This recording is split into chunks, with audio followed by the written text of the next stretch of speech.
G'day guys, thank you for tuning in to another cup of tech, a real cup which says cup of tech on it.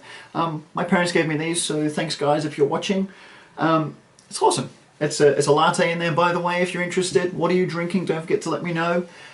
Biggest thing I wanted to talk about today, I'm not even going to drag it out to the end, the BlackBerry giveaway. I have a bag full of stuff. You would have seen on Facebook and Twitter yesterday, I posted all of the contents of the bag. There's cufflinks, there's stereo gateway, there is USB keys, and what else is there? There's a bag, obviously, a hat, key rings, badges, so much stuff in there. I'm jealous to the guy who's winning. I gave half of it away. It is a male. His name is Richard. I will have his comments on screen, and all of your comments on screen. So many good answers. So many gave more than one answer. I mean, Richard's comment really highlighted a lot of things that I even loved about when I was a big BlackBerry user as well. One of the things I was, when I first posted the competition, I was thinking, what would I say as the biggest difference between BlackBerry and a lot of the other three, or whatever competitors?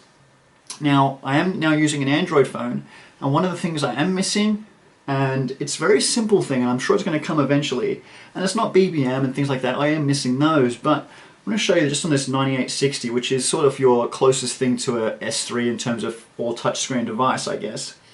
In portrait mode, just like everything else, the icons are laid out. But you know what? I use my phone a lot in landscape mode.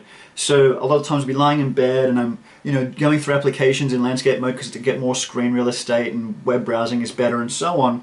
And then I get out of that application and all of a sudden it's in portrait mode again. Whereas with BlackBerry, they've actually realized that people do use it in landscape mode permanently, and actually every single application on here is suited for both portrait and landscape. And for me, that's really, really cool, and no one else has done that yet. I mean, with BBM, there's now WhatsApp, and people are sort of drawing similarities there. But that one hasn't been done yet, and I know there's ways to, to root your phone and do things to make it happen, but as standard, that impresses me. Small things, but I like it. So, congratulations to Richard. I'll be in touch and I'll ship this whole package to you soon. First up in the news, ASUS or ASUS have come out with another tablet. I think last week I spoke about their pad phone. This one is purely just a tablet, but it still has the laptop dock as well. It's called the ASUS Transformer Pad Infiinity series. It's quite long, but credit to them, this tablet is big and powerful. 1920 by 1200 resolution on the screen is one of the highest I've seen in a tablet. It's pretty incredible. I would love to see it in real life, just to see how sharp the image is. Sounds really good to me though. It's got 64 gig of storage. It's a big tablet. It's got the balls to really handle everything you're doing. And then obviously you can also dock it as well. So you've then got another battery and you've got plenty more backup as well with slots and the whole lot, the touchpad, the keyboard. Really exciting.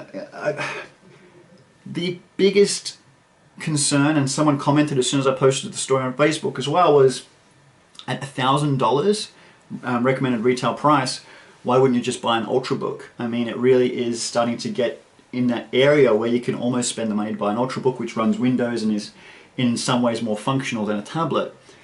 Interesting point. Yes, you're right, but with a tablet I can turn it on and I'm working. I push the button and the screen comes alight and I'm ready to go and do my quick and easy things. I think the Transformer Pad Infiinity is something which people would use more for convenience rather than really real work. Whereas an Ultrabook is something you can really knuckle down and get stuff done. It's a real catch-22.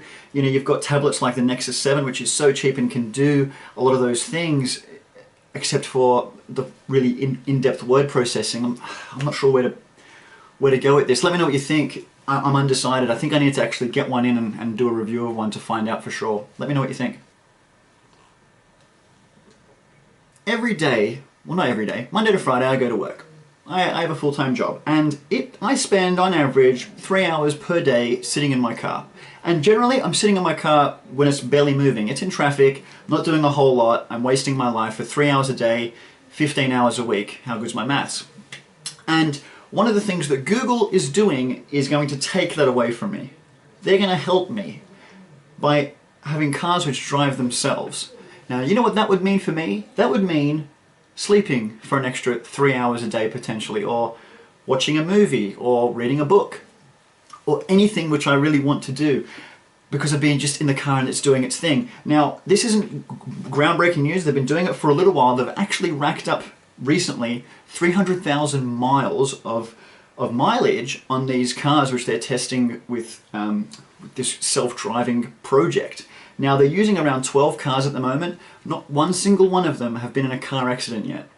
Now, for me, that is mind-blowing that even still in testing phases, they haven't had a car accident. Basically, to give you a bit of background, you get in the car, you tell the car where you want to go, and it just gets you there. It senses traffic, it senses everything, and it just gets you there. Stops, goes fast, does whatever you need to do. Adheres to speed limits, does the whole lot. And all you've got to do is just sit there and wait. It sounds incredible. I want a Google car. I want to sleep in the car on the way to work. Because right now, I get that bored in the car that I could almost sleep. I sit in traffic and do nothing. I would love for the car to just do its thing and say, just take me to work and then take me home. And I could just do that. Awesome stuff. This is the future, right?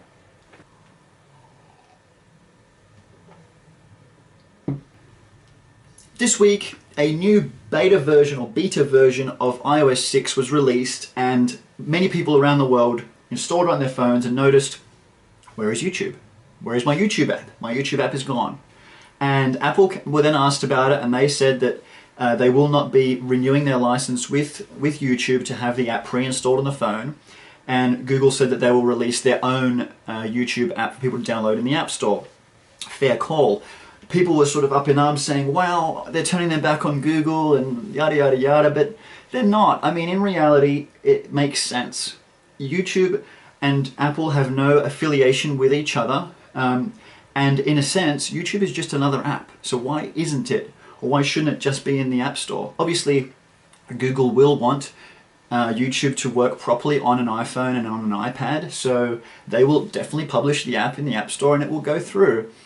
It's not a big deal, but one thing to note is that by Google now doing this with no licensing agreement with Apple and publishing into the App Store, I would expect that you'll see some ads in your next YouTube videos on an iOS 6 device. The reason being is Google will want to make their money from somewhere, and if it's not through licensing with Apple, it'll be from you guys, the consumer, clicking on the ads during YouTube videos like this one. Hey! Also, I know a lot of my viewers, a lot of you guys, some of you guys are iPhone fans, Android lovers, BlackBerry lovers, the whole lot. I found this picture, and I had it on my blog when I first started. It was one of my first posts, and I'm going to introduce it back to you guys again. It basically shows what an Android user thinks they look like, how they see themselves, and how iPhone users see Android users, and so on. It's a really, really cool picture. I want you guys to take a look at it and let me know if you think it's accurate and if you fit into those images as well. Definitely something to take a look at. Guys, that is the show, completely empty. Some great news today. Congratulations again to Richard for winning. I will be in touch. Just to let you know, the camera that I'm filming with tonight is the Sony RX100, which I spoke about in a previous cup. I'm now using it to film because I'm testing the camera. I just received it today. What better way to do it? Just for information, all the people have asked, and even in my other reviews, well, what camera do you use? What do you recommend? These reviews, or these videos, are normally done on a little Canon. This is the camera I usually film with. Really not advanced, not a SLR, nothing special. One day that will need to change, but just so you guys know, that's my behind the scenes look at the show. Let me know what you think of this video quality. I haven't seen it yet, obviously, but let me know what you think below. Thanks for watching. We'll see you next week. Guys, also wanted to say a huge, huge thank you to BlackBerry for providing this giveaway. Really, really generous of you guys. Thank you so much. Thanks again for watching, guys. Bye.